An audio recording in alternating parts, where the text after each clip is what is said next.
also look up the source to ensure that they are trustworthy and that verifying from other reputable news sources is key to fending off fake news.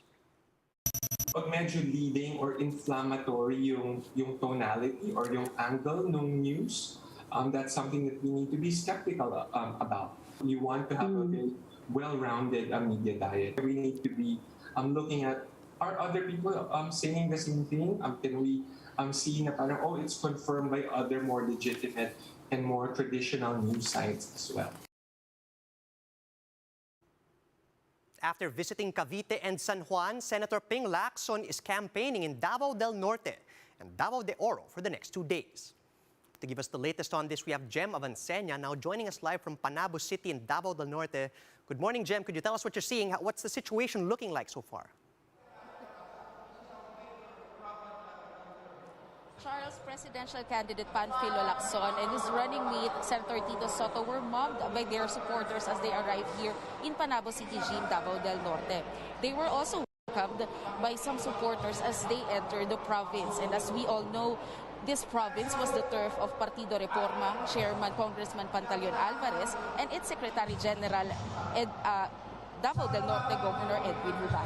Charles? Jem, we are seeing the images here on our screens. About how many people would you say attended the political rally there in Panabo City? Yes, Charles, around more or less 2,000 supporters of Partido Reforma attended the political rally here in Panabo City Gym. And according to the authorities, they were limiting the mob since they have to practice the health protocol wherein they have to limit the people inside the gym.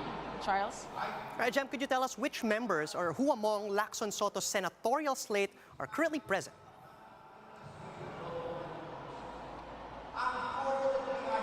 Yes, Charles, Partido Reforma senatorials who were present here are Agriculture Secretary Manny Piñol, Dr. Amenguita Padilla, and Taekwondo champion Monsur del Rosario.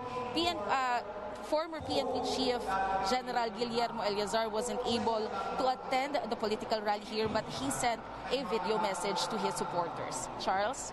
All right, Jem, what are the other parts of Davao that they're expected to visit in the course of the next couple of days? Charles, this afternoon, Partido Reforma is scheduled to conduct another political rally in Tagum City, Davao del Norte. And tomorrow, they will be visiting Davao de Oro, particularly in Mawab and Moncayo. Charles? Thanks for that, Jem. That was Jem Avancenia reporting live from Panabo City in Davao del Norte. The NEDA is pushing for a shift to Alert Level 1 by next month to further reopen the economy, which can provide more jobs for Filipinos. The agency estimates over 11 billion pesos can be added to the NCR Plus economy for every week under the most relaxed alert level. Shaila Francisco has the report. Almost 2 years into the pandemic, many Filipinos are still struggling to find jobs. In December, the number of unemployed Filipinos rose to 3.27 million Filipinos, up from the 3.16 million recorded the previous month. This comes despite the easing of restrictions during the last month of 2021, which coincides with the holiday season. The Philippine Statistics Authority says the higher unemployment figure is a result of more Filipinos still actively seeking jobs during the month. Labor force participation in December stood at 49.55 million, up from 48.64 million in November. Hindi naman lahat na nag-participate sa labor force ay magkakaroon ng trabaho. Karamihan sa kanila nagkaroon ng trabaho, pero mayroon ding bahagyang numero na hindi nakapagtrabaho.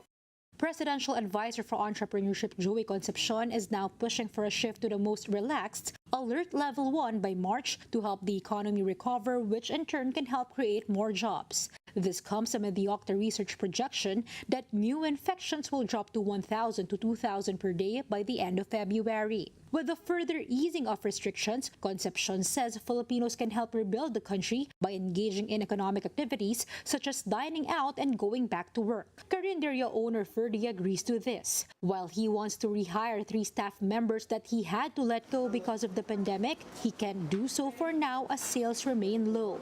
Pabor kasi para at least mag-normal tayo, para at least yung mga negosyo katulad namin, medyo makaahon-ahon, medyo makabangon-bangon na.